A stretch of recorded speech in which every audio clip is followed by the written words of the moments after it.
Medicine is one of the most difficult, fast-paced, yet rewarding paths you can take. You can set out on your own and navigate the student loans, the bureaucracies, and systems that define a typical medical career.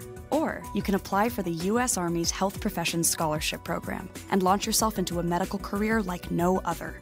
Your tuition will be completely covered, and when you graduate med school, you'll learn from and work with some of the most elite minds in medicine. That's the Army difference. Learn more and apply today at goarmy.com/HPSP.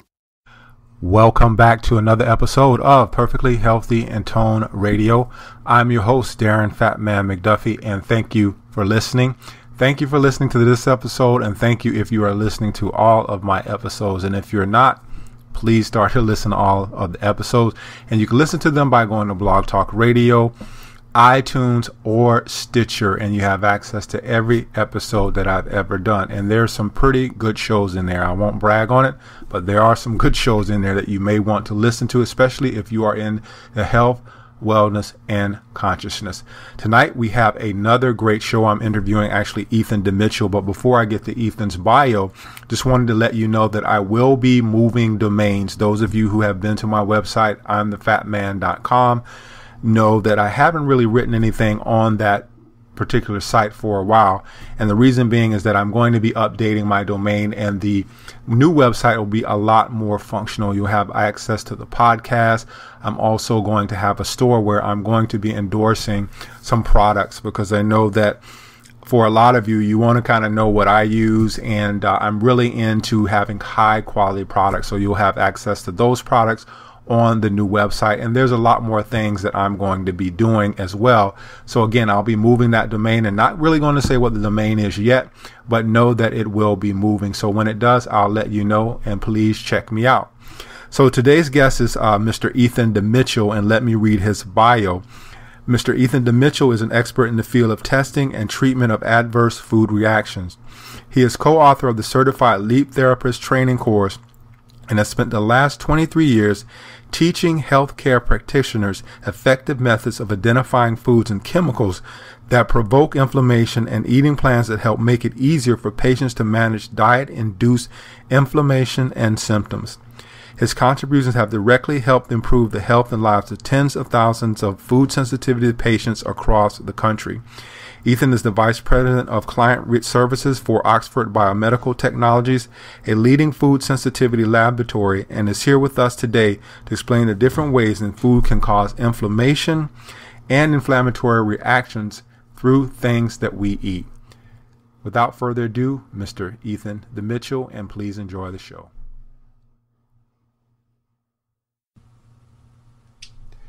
Ethan DeMitchell, welcome to Perfectly Healthy in Tone Radio. How are you? I'm doing great, Darren. Thanks for having me. Appreciate it. Thanks for being on. You and I interviewed maybe about 2 years ago at the time when I had, I was doing the Wellness Warrior radio show with Diane Kaiser, and that show is no longer available. But I got a chance to meet you there, and spent some time myself in the food sensitivity testing industry, and wanted to get you back on because I believe that this is something that people need to know about, because a lot of people out there may be suffering from foods that they're eating that they may think are healthy that are not really healthy for them. But before we get in and start talking a little bit more about the testing, just give us your background and how you ended up getting into this industry and what's been going on. Sure. Well, I've been in this industry since I got out of college. I graduated from the University of Iowa back in 1991. And my first job out of college was working for Alcat, actually. And I worked there for 3 years, and then I moved over to the current company that I'm with, which is Oxford Biomedical Technologies. And I've been here for a little more than 20 years. The food sensitivity testing industry and just the general awareness of food sensitivities has grown tremendously, as it needed to in the past 20 years. And it's a critical part of so many people's unresolved health problems. So there's a great need for it, and it's actually a very rewarding thing to be able to deliver that to people that need it. Yeah, I would agree with you there. And still, there's a lot of people out there who may not know about it, and today we'll talk a little bit more about it, get into the science of it, and see if those people who are out there listening would want to go and get testing.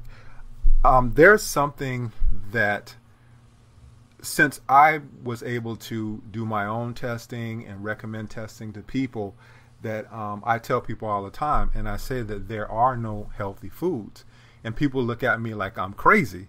But talk about your philosophy on that, and even if you agree with me or disagree with me, but talk about that in general. Yeah, well, in general, it's correct, and what it means is that a person can develop a reaction to virtually any food. So in absolute terms, there is no always 100% of the time food that'll never harm anybody.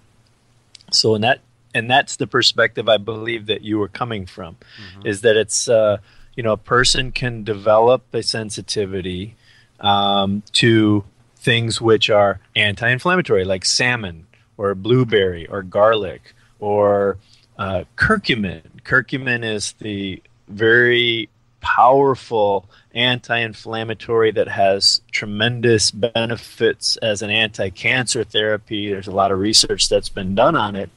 But even turmeric shows that for not everybody is it an anti-inflammatory. In fact, in some people, it's an inflammatory. It's a small percentage of that population, but it is that way nonetheless. So the whole point is, if you've got an unresolved illness which has inflammation as a basis for that illness, such as chronic digestive problems often have an inflammatory basis. Chronic pain conditions like arthritis often have an inflammatory basis for their development and existence. Headaches, chronic headaches, migraines, allergies, that you'd be very pressed to find a disease condition that in some way doesn't involve the inflammatory processes. And chronic inflammatory conditions such as irritable bowel syndrome, migraine headaches, fibromyalgia, rheumatoid arthritis, attention deficit disorder, all kinds of conditions have shown to have elevation of what are called inflammatory cytokines or leukotrienes. These are chemical substances which are often related or released from white blood cells that give rise to various types of negative physiologic consequences, like various symptoms. So the past 20 years has seen a great increase in many chronic illnesses, despite improvements in diagnostic technologies, despite improvements in medications. The problem is often related to the source that's causing that chronic inflammatory response. That may be either bacterially, virally related, some type of a bug that the patient comes into contact with, or very commonly food. So that's essentially what a food sensitivity is an inflammatory reaction to a particular food or many foods, as is often the case, that is different than an allergic reaction or a celiac reaction. There's essentially three types of diet-induced or food-induced inflammatory reactions. Food allergy, pretty much everybody knows about it, and even in conventional medicine, it's a very well understood type of reaction. Then you have celiac disease, which is completely different than allergy, completely different than sensitivities. It's actually an autoimmune reaction. So autoimmune reaction means the patient who has celiac disease has a genetic predisposition to having that disease. When that genetic situation is expressing itself and the person eats gluten in the form of either bread or foods that contain gluten, then what happens is the body's immune system begins to attack itself. It's not actually an attack against the food. It's attack because of the genetic expression and the presence of gluten. And that then results in a whole bunch of inflammatory problems and symptoms and tissue damage that the patient has to suffer through if it's not diagnosed and properly treated. So food sensitivities are another category of food-induced inflammation, which are much more complicated than the other two. Why they're more complicated is because food allergy is one particular type of pathway. It's very straightforward. Person produces a specific kind of antibody called IgE, and then that IgE reacts with the food and these particular types of tissue cells called mast cells, and they release these chemicals. And everybody who's listening, I'm sure, has heard of Benadryl, the histamine blocker. So everybody has some idea about histamine. Histamine is actually the chemical that, when it gets released from those mast cells, is responsible for the symptoms: itchy, watery eyes, excess mucus production, skin eruptions like hives, that type of thing, or swelling. Everybody who's listening probably has heard of an anaphylactic reaction, which is like a massive type of allergic reaction that can be life-threatening. So that's a very specific type of diet-induced inflammatory reaction. Celiac disease is another. And in fact, I just want to touch a little bit about celiac disease because a little more than a decade ago, celiac disease really didn't exist. You couldn't go into every supermarket like you do today and find a gluten-free section. You couldn't do that. And the reason you couldn't do that was because the vast majority of doctors, or you could say probably every doctor, believed that celiac disease only affected 1 out of 15,000 people. Well, because of some breakthrough research that was done by primarily a doctor named Anthony Fasano, he found out that celiac disease Alessio Fasano, not Anthony Fasano. Anthony Fasano was a tight end for the Miami Dolphins, I think, recently. But Alessio Fasano. And Dr. Fasano found that celiac disease was actually more than 100 times greater prevalence than they actually had believed it to be. So his breakthrough of understanding the prevalence and how undiagnosed celiac disease contributes to a really negative quality of life helped spur this gluten-free industry, which now accounts for about, I think it's roughly $10 billion a year or something like that worldwide. It's tremendous, the impact that it's had. And it's tremendous, the impact that it's provided to the quality of life of those that suffer celiac disease. It's really given them the ability to live a very normal life and a safe life, symptom-free. Now, during his research, Dr. Fasano, he noticed that there was a group of patients that he had that would respond to a gluten-free diet, but they did not have celiac disease. So he researched it further and found indeed that gluten-containing foods were provoking various type of symptoms in this particular subgroup of patients that would result in headaches or digestive problems or brain fog. The patients wouldn't be able to think very clearly, or they couldn't remember very clearly, or they would have hyperactivity, or they would be super sleepy during the day, couldn't sleep at night, or they would have great fatigue, energy problems all day long. So they had a wide range of different symptoms, and that when they took gluten-containing foods out of those patients' diets, they got better. So his research actually found that indeed there was an inflammatory reaction to these gluten-containing foods taking place in these patients, resulting in a wide variety of symptoms, and that it involved a branch of the immune system which had not been studied at all in relation to adverse food reactions.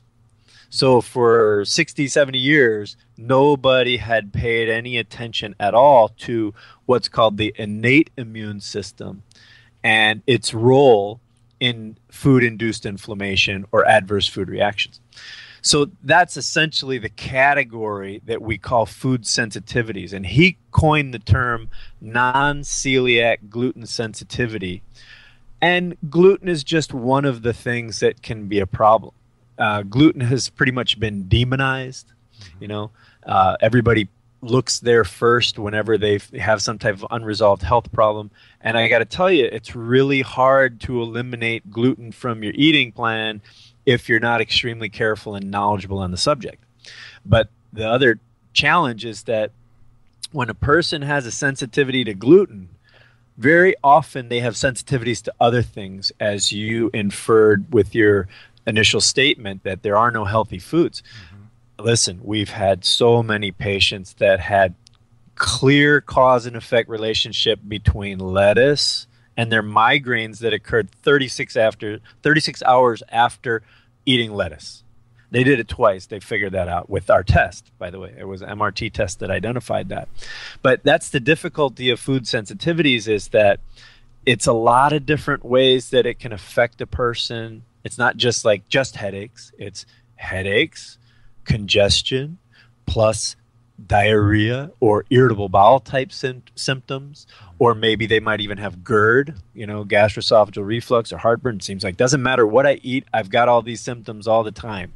And usually a person with food sensitivities has a number of things simultaneously. It's not just like one thing, though it can be. So because it's got this widespread way of manifesting itself in the patient's life, you take that and you add to that the fact that reactions can be delayed by many hours. So in other words, it's not like I eat a food and it gives me a headache in 15 minutes or an hour, like with allergy. See, allergy is a very quick reaction. You eat a food and very consistently within a half hour to an hour, you're sick. You get the same symptoms virtually every time. You might get an itchy tongue, itchy throat, swelling of your tongue, swelling of your throat. Some clear reaction takes place, and it's very consistent every time you eat that thing. And it's usually only one food that's a problem, or two foods rarely with allergies. But in sensitivities, what happens is not only does it manifest clinically in such a wide range, not only can reactions be delayed by many hours. Like if you eat the food this morning that causes your migraine that you experience in the evening, how are you going to think it was something that you ate in the morning? You know what I mean? You're not going to think that way, because that's not how humans think. Humans think, what did I just do to cause this migraine just now? Not realizing that it takes time for that whole situation and reaction to develop inside the body. So even if you can consider that it's food that you ate that caused your migraine, it's hard to pinpoint what it is, because we eat so many different things, which is another aspect that's challenging about food sensitivities, is that you see food sensitivities arise due to what we call a breakdown of oral tolerance mechanisms. What that means is, like, you eat a food, it's supposed to digest into its tiny components. Proteins get broken down into amino acids. Big fats get broken down and emulsified into their tiny lipid components that can be absorbed and utilized for energy and nutrition by all the cells in the body. But with food sensitivity, what happens is there's a breakdown in that process. It doesn't go according to how it's supposed to. And there's a lot of reasons why. But when it doesn't do that, it tends to also cause other reactions. It's not just one or two foods that you're reactive to, like with allergy or with celiac disease. Celiac disease, it's just about the gluten. Allergy has 8 foods that are about 85% of the allergic reactions are 8 different foods. Food sensitivities, it's not that way. You lose tolerance to 15 to 20 things simultaneously. And some of those might be a much more prominent reaction, clear-cut reaction when you eat them, but many of them are subtle. And the reason for that is because another feature of food sensitivity is the dose-dependent nature of it, which means a small amount may not provoke any type of noticeable reaction in the body. Yeah, real quick, Ethan, I was going to ask you about that. Can you, because a lot of times we think that we have to have some type of reaction. And in my experience, when I was in the industry, I saw a lot of people who they were eating foods and they didn't have any reaction whatsoever. And also, I wanted you to talk a little bit about this as well. Is that coming about because the immune system is so suppressed that they're not getting the symptoms because they're eating the food over and over again? The immune system becomes so suppressed that maybe that's not why they're getting the reaction? Well, the reaction, here's what the reaction means. Reaction means some type of inflammatory mediator release. It takes place. That's what reaction means. Mm-hmm. So your food isn't supposed to cause that type of reaction. It's not supposed to. Food is supposed to be for our sustenance, our nourishment, to help us, deal with life, build, the body, repair the body. That's what the purpose of food is. So reaction, it's kind of like you have to look at the context of the person. So the context of the person would mean like, here's somebody who's super sick. They're very sick. They have terrible digestive problems. They have terrible muscle and joint pain. They have terrible brain fog. They get headaches all the time.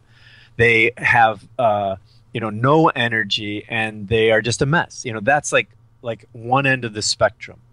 Then you have people who are extremely healthy, right? They can take a Big Mac and turn it into lean muscle. It seems like it doesn't matter what they eat. They are just simply the poster child for health, right? That's the other extreme. So, and then you have a lot of people in between. So within the context of those people who are sick, where diet is playing a role in contributing to their illness, the food sensitivity reaction may be the main reason why that person is sick, or it may be a contributing factor. Mm-hmm. In other words, somebody might have like terrible digestive problems, and it turns out that they have a condition called small intestinal bacterial overgrowth, right? Now, that small intestinal bacterial overgrowth can be fertile ground for leaky gut. That actually can cause the development of food sensitivities. But the small intestinal bacterial overgrowth, if you fix that, put it to you this way, if you don't fix the small intestinal bacterial overgrowth, addressing the food sensitivities is only going to have partial relief to that patient. Do you understand what I'm saying? Mm-hmm. So within your question, if I understand it correctly, is that if a person tests a reaction, it does a test and it shows a reaction, but when the person eats that food, they don't notice any negative effect by eating that food. Yes. Is that because their immune system is like dysfunctional in some way, mm-hmm. like suppressed or whatever? I would say my opinion is that the immune system essentially, if it's attacking the food, then it's going to be releasing these chemical mediators. When those mediators get released, they're going to have some physiologic effect. That effect could either be clinical, means you feel it, or it could be subclinical, which means something is happening, but you do not feel it. So asthma is a perfect example of like a subclinical reaction. An asthmatic patient, and by the way, asthma could have a component that is food sensitivity related, could have a component which is allergy related, could have a part that is emotional, an emotional component to it as well. It's a very complex disease. So all of those things in people who are asthmatics need to come together in order for the asthmatic patient to have an asthma attack. So in the case of asthma, an asthmatic patient undergoes many measurable physiologic changes to their breathing capacity before they're aware that there's any diminishment of their breathing capacity. In other words, you can measure it, but they don't feel it. So that's what you call subclinical. And subclinical is often related to what you're used to. So if you're used to being extremely healthy all the time, when you eat a food that causes some type of a reaction in your body, you're going to feel it because there's a big contrast, right? Mm-hmm. If you're always dealing with these lingering health problems, you're not going to feel it. It's not going to have that one food that contributes a little bit of inflammatory response to your physiology. You're probably not going to feel it like that. So the immune system's working all the time like that. And it's kind of the better way to see it is like, suppose you have one of those like a chalkboard with an extremely complicated formula that's been written on that chalkboard. It's really hard to pick out one particular part of that equation and notice it unless you erase the rest of that equation. Then you can focus in on that one thing. I don't know if that's a good analogy. Yeah. I think when we spoke maybe 2 years ago, it was as if there was so much coming about the gut, gut dysbiosis, leaky gut, whatever people want to call it. Now it's microbiome. It's all kind of other things now. But when someone has the condition of, I'll just say, leaky gut, is it more likely that they're going to have these types of food sensitivities? Most definitely. If a patient has a leaky gut, that means they have increased permeability. Keep in mind, and everybody listening should understand, that although your intestinal tract is inside your body cavity, it actually is it's an external environment. There's a barrier that's intended to be there that prevents things which are in that gut from entering into your circulation. So if you have a leaky gut, if you have damage to those tight junctions, they're called tight junctions in your small intestine, if those are damaged and they become more permeable, that means things which are typically not supposed to be in your circulation start finding its way into the circulation. And when that happens, now the immune system is confronted with another set of challenges, which is getting rid of that stuff. So it's either going to be fighting a lot more battles, or it's going to be taking out the trash, so to speak, which is essentially what happens. And very often when a patient has a leaky gut, they don't have good eating habits. What does that mean, eating habits? So this day and age, what do people eat? They eat at restaurants. Mm-hmm. They eat a lot of fast food. They eat a lot of packaged food. They drink a lot of soda. They drink a lot of water with their meals. They drink cold drinks. They take medications which can damage the gut. They take medications which decrease digestive secretions. So what I said earlier was that, the ideal is for us to digest and absorb whatever we eat fully.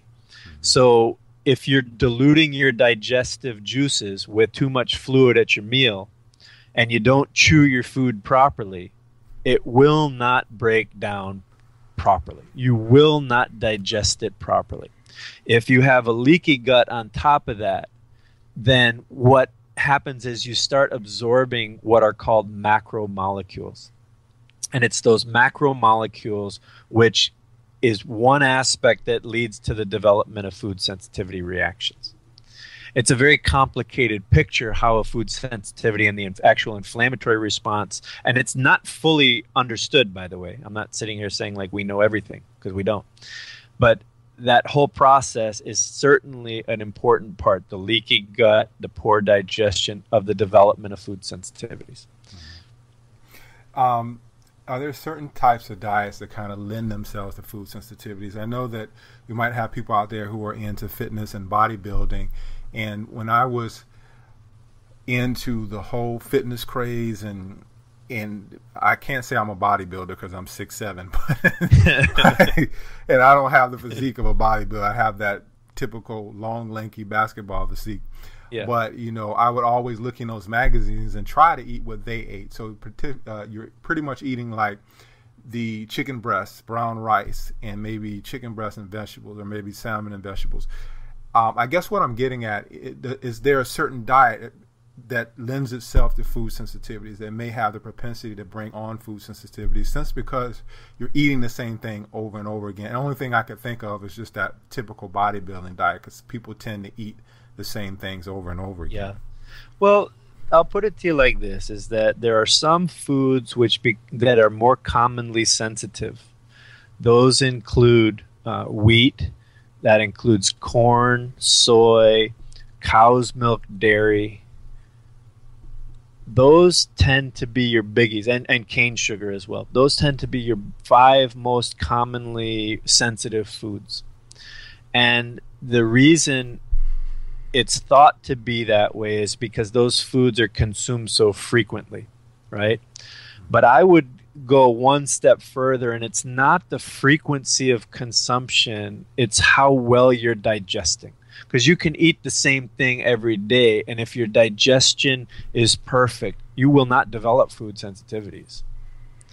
And so if you eat the same things every day and your digestion is not good, you will have a way increased chance of developing a food sensitivity. So the diet in and of itself is less a factor than the digestive capacity and the eating habits of the particular individual. So if the bodybuilder who has very strong digestion is eating the same foods every day, unlikely that they're going to develop food sensitivities that'll be meaningful in their life. The bodybuilder who has all these issues, by the way, the bodybuilder who has like chronic IBS symptoms, migraine headaches, they tend not to be, there's other signs. And that's a very interesting segue, actually. I can tell you that, the company that I work for, Oxford Biomedical Technologies, when we first were developing our blood test, MRT, we worked with the University of Miami Athletic Department. And the initial studies that we did were assessing the ability of our test to be able to differentiate between healthy people and sick people. And we took athletes. So we took athletes, as I mentioned before, some people who are like the spitting image of health, they can take whatever you give them and turn it into fuel and lean muscle mass for their body. So there was a large group of athletes that we tested that fell into that category, totally healthy people. And then we took a group of athletes that had eczema, that had IBS, that had migraines, that had other types of health problems that were consistent with food sensitivities. And so those were the two groups, and we blindly tested them for their reactions. And the ones that were symptomatic, they had 7 times higher levels of reactivity than the healthy group.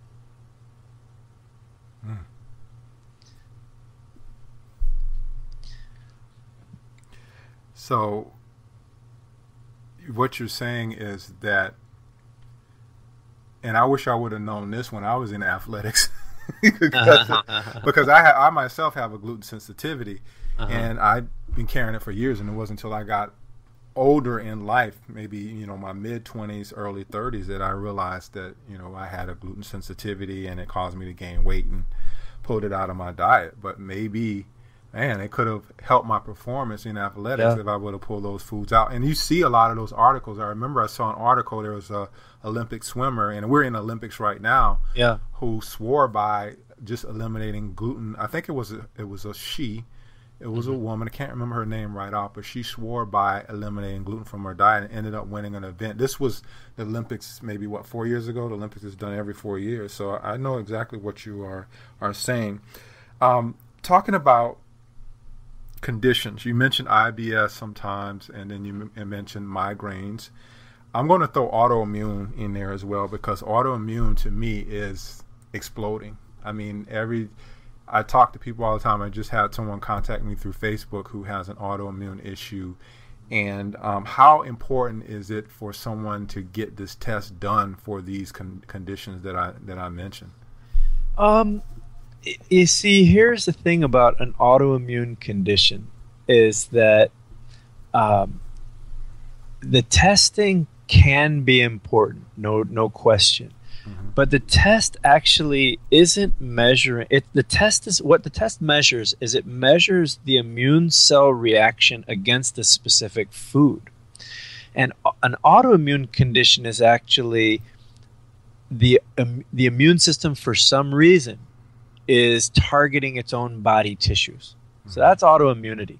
So it's not actually a reaction against any particular food. It's a reaction against its own body tissues. That's the difference between celiac disease and a food sensitivity in terms of the pathways. So what happens is often is that the main condition that a person has that's autoimmune, my recommendation would be to take away dairy, cow's milk dairy, 100%, and take away gluten-containing grains 100%, and see how you do. Because there's the most research data shows that those two categories of foods can play a role in autoimmune conditions. So that's the first thing I would do. Then I would assess after about 30 to 60 days the clinical response. And if the clinical response is really like took care of it completely, then I would say, okay, enough work, no need to do the testing, no need to spend the money on the test. However, very seldom does a person just have an autoimmune condition by itself. Very often there's comorbid problems. Like, for example, the person might have rheumatoid arthritis, which is an autoimmune disease, and they have digestive problems, which are not typically an autoimmune disease.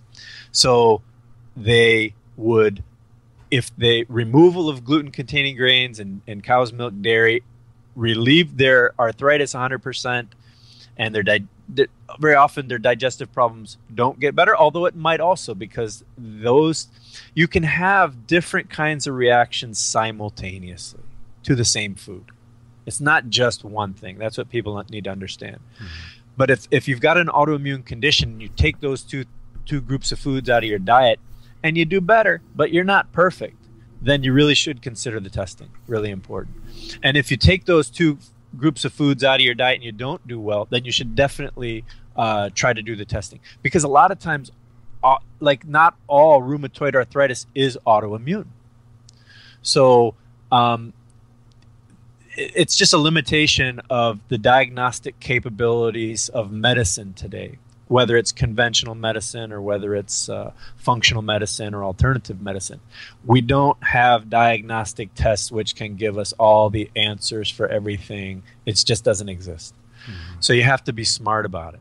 And the way I just approached it would be a pretty intelligent way to approach it. Avoid these two food groups. If I get 100% better, no need to do anything else. If I get better, but some stuff is still lingering, definitely do the test. If I don't get better at all, definitely do the test. Yeah. It may not be autoimmune is my point. Yeah. I just wanted to kind of clarify that. Let's kind of fast forward a little bit and talk about children, because what has been your experience with testing children, and when would you maybe advise for children to get tested? Just simply because, it seems to me like before we find out like what might not agree with someone in their diet, especially children, we're more apt to jump on the side of medicating the kids when it could be, maybe you mentioned sugar. Cane sugar was one, which a lot of kids love sugar. I was one of those. Yeah, me too. Yeah, and I mean, who doesn't like sugar? I mean, come on. Exactly. But if you have a sensitivity to it, then it could affect you. But when would you advise for parents to maybe look into getting their children tested? For food sensitivity testing, number one, the food sensitivity testing is going to get to the cause of the problem, but depends on the age of the child. If it's a child where you can absolutely control their diet, then I don't always recommend testing, and those are for infants. 12 months and under, I would say if you've got an unresolved health problem in your child, and you've really eliminated all kinds of things from your diet and from their diet, and you just don't know where to go, that's a good time to do the testing. and the doctors are scratching their head. By the way, you should always be working with open-minded pediatricians whenever it comes to your kids. Open-minded means if the first thing that they try to do is medicate your child, and it's a condition where the medication simply masks symptoms, I would say that that's not addressing the underlying cause, and you might want to go look for a pediatrician that is more interested in getting to the root of the problem. And having such a doctor is a blessing. So I would say then that, the types of problems that we're talking about, I have headaches all the time. I have congestion, I have headaches, I have a history of allergies, and I have digestive problems. That's a great candidate for testing. So the clinical indications are a good barometer for who should be tested regardless of their age. But the more the parent can control their diet, the easier it is to establish the cause and effect between what is perhaps provoking that response. And if you can do that without testing, I see. For me, testing, I don't say test everybody. It should be clear from this, test based on, its need and its diagnostic value. So if you can figure it out without doing the testing, better. If you can't, then you do the testing. Kind of simple as that. Yeah. Before I get into mechanics, I wanted to kind of save the last of the interview for the mechanics of the testing and what you actually do and what needs to be done. But I want to just ask you about tannins, if you're familiar with that. And I didn't have my experience with this until after I did my own testing, and I had drank wine, before. But when I started pulling the foods out that I was actually sensitive to, I just noticed that my immune system heightened so much, and I was able to tell things that I had a sensitivity to that I didn't really notice before, because once you start pulling the things that are kind of quote unquote bogging your immune system down, you start to notice things much more readily. But when drinking wine, like just having a glass of wine, I remember getting up the next morning and my head just seemed like, I don't have a sinus problem, never had sinus issues in my life, but just drinking that wine and waking up the next morning and feeling like your head was exploding, I'm like, well, why is this happening? And I went in and started just doing some research on my own and found out about tannins.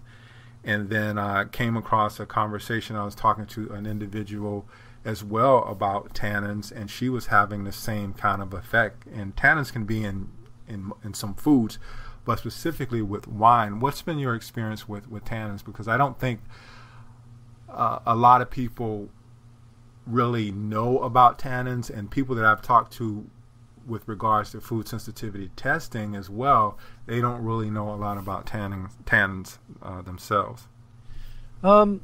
I have limited knowledge specifically about tannins because you see, it's kind of like this. When you are trying to figure out what parts of your diet are playing a role in your headaches, right? Mm-hmm. Like you mentioned wine, mm-hmm. and you mentioned waking up the next day and having like a massive headache. Like, what is going on here? So tannins are a potential part of the puzzle, mm-hmm. potential piece of the puzzle. So are sulfites. So are all the different foods that we talked about. Yes. And it may have nothing to do with tannins. It may have nothing to do with sulfites. You see, like, for example, migraine headache, right? Migraine headache is an inflammatory disease of which the headache is one of the symptoms. So because it's an inflammatory disease, well, what's the source of the inflammation? It doesn't just happen by itself. There's some cause that's triggering this inflammatory response. And what's it responding to? So food is absolutely part of that equation, right? And more specifically, food sensitivity. So food sensitivity means that the specific food is identified by your immune cells as being an enemy, and it results in an attack against that food in some way that results in the release of these cytokines, leukotrienes, prostaglandins, that actually interact with the receptors in the head, which start the cascade of a migraine reaction. And it's absolutely for sure that way. But the lesser types of headaches, it's not as clear.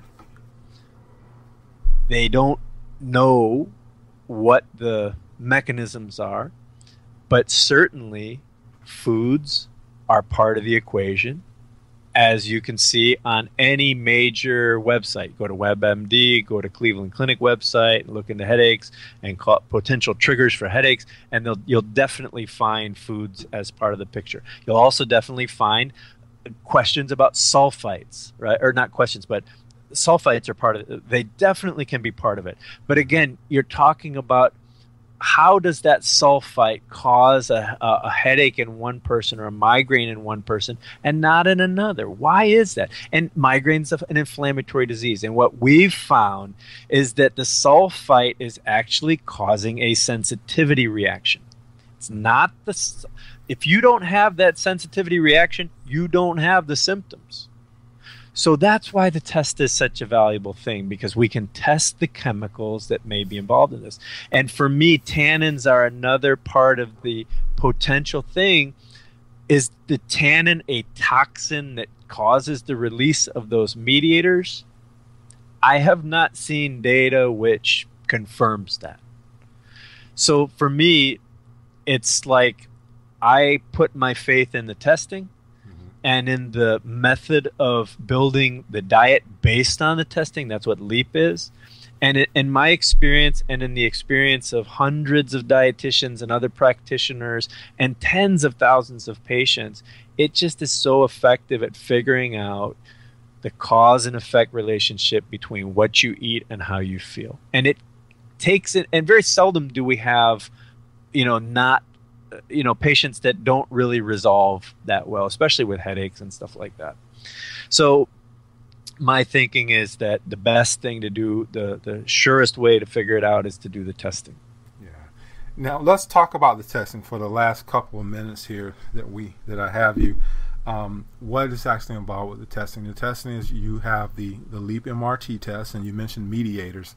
But what's actually done with the testing? Kind of like a behind the scenes, because I don't think a lot of people understand what's actually involved. But Sure. if you can kind of walk Sure. us through Absolutely. step 1 to step 4 or 5, or how many steps are in between there.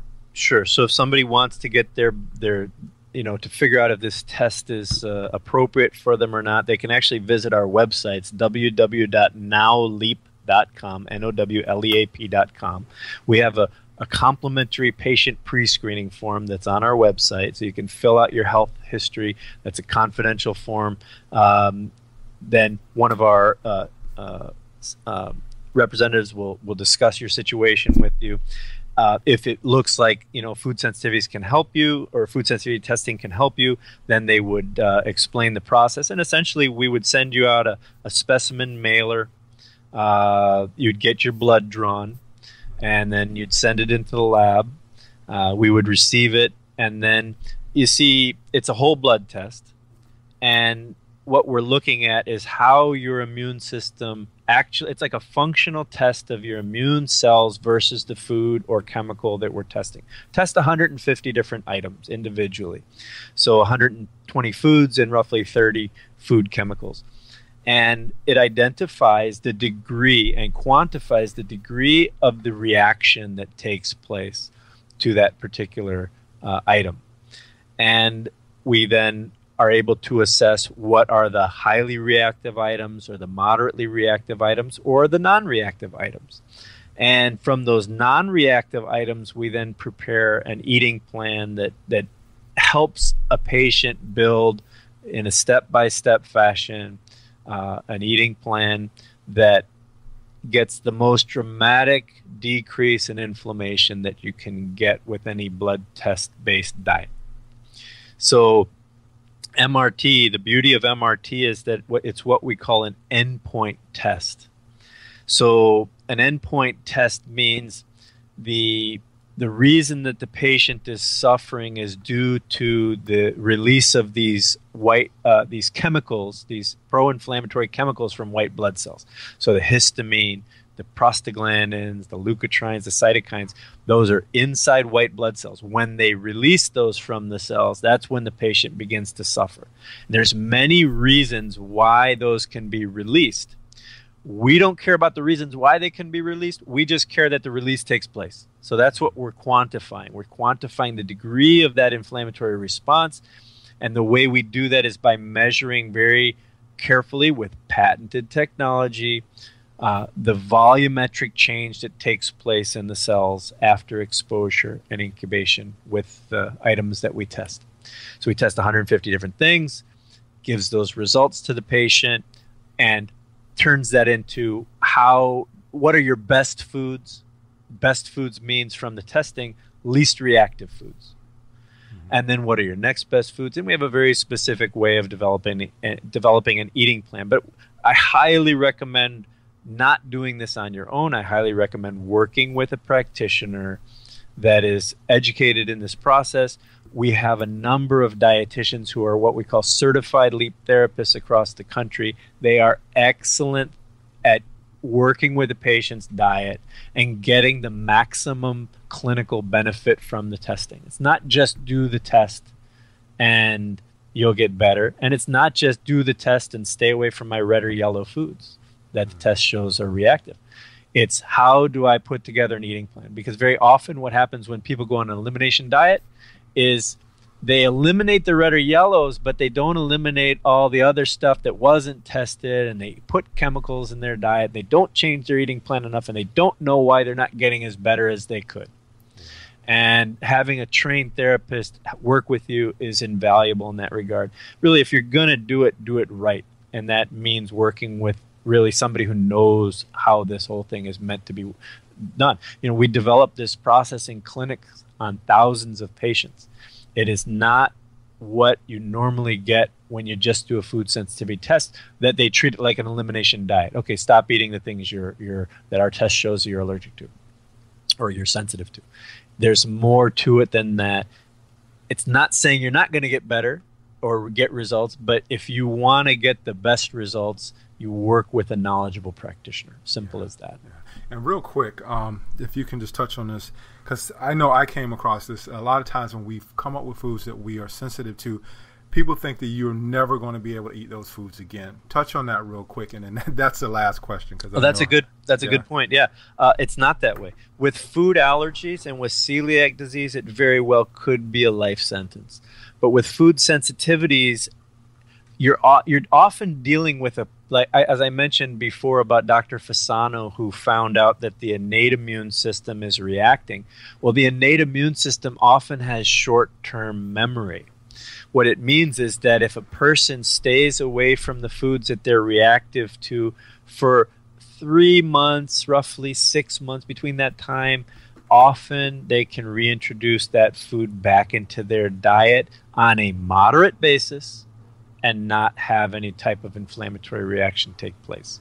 So it's definitely not a life sentence when you have food sensitivities. But managing it the right way is critical. Okay, great. Okay. Yeah, thank you for touching on that, because I know a lot of people, when they say, I don't want to know what I can't eat, they think they can ever eat the foods again. But Ethan, right. It's been a blast, man. And thank you for being on. I really appreciate it. My pleasure. Thank you very much for having me, Darren. Appreciate it. All right, thank you. Thanks. Take care. How do you feel about your office? Is it just a space for your company, or is it a space to help you grow your company? From new HQs to satellite offices, with WeWork, you can find a space that works for you. Visit we.co/space matters to learn more. Have you heard? Metro by T-Mobile now includes Amazon Prime. Yes, enjoy the best of shopping and entertainment, movies, TV shows, music, free shipping, and much more. All included for just $40 per line for 3 lines. All on the T-Mobile network. Discover the smarter way. Metro by T-Mobile. That's genius. One offer per account. Offer subject to change. $12.99 per month value. Offer valid for new Amazon Prime members. Metro customers may notice reduced speeds versus some T-Mobile customers. Video at 480p. Capable device required. See store for details and terms and conditions.